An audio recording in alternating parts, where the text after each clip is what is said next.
سلام علیکم دوستان و هموطنان گرامی. امیدوارم که هر جای هستید جور و صحتمند باشید. من سید حزب الله هستم از ولایت دایکنډی. دیگه مدت 2 سال میشه که فلج شدیم. هم زیر پشتم در مدن زغال سنگ کمر ما میده شد. دیگه کمر ما اول اینجا شفانی علی آباد پلاتین تیر کرد اینجا. بعد از اینجا رفتم پاکستان.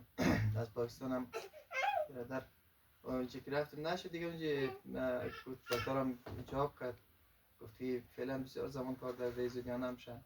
فعلا هم سیخا درد گرفته دیگه، بسیار اذیت نم. دکترم گفت سیخا رو بکشیم دیگه، هزینه از اینا نداریم، سیخا رو بکشیم از کمر پا. دیگه این پای کلم فلج شد دیگه، از کمر پایین فلج شد. این خاصی دید یعنی پای این رقم بیش شد، یعنی مثل کلم قسمت بیسه.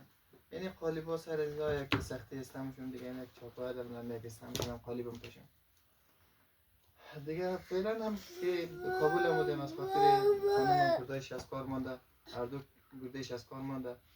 دیگه دکتر اول میگه دیالیز نتیجه هم دیگه خوب میشه دیگه. فعلا هم که میگن نتیجه نمیده، دیالیز کردم مثلا 3 ماه شد دیالیز میدم مثلا خوب نشده، باید می تبدیلی کنی.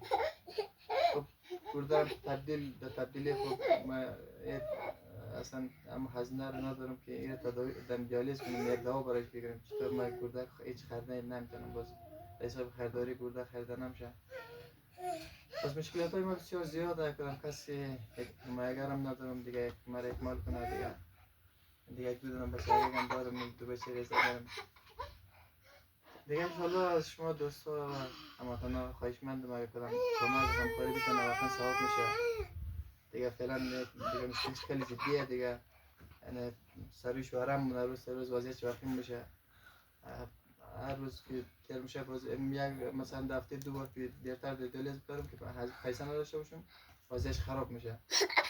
باز شما دوستا اینا خواهشمندم اگه واقعا کدام همکاری بکنید، کدام کمکی بکنید دیگه، بسیار سپاسگزاریم از شما، بسیار تشکر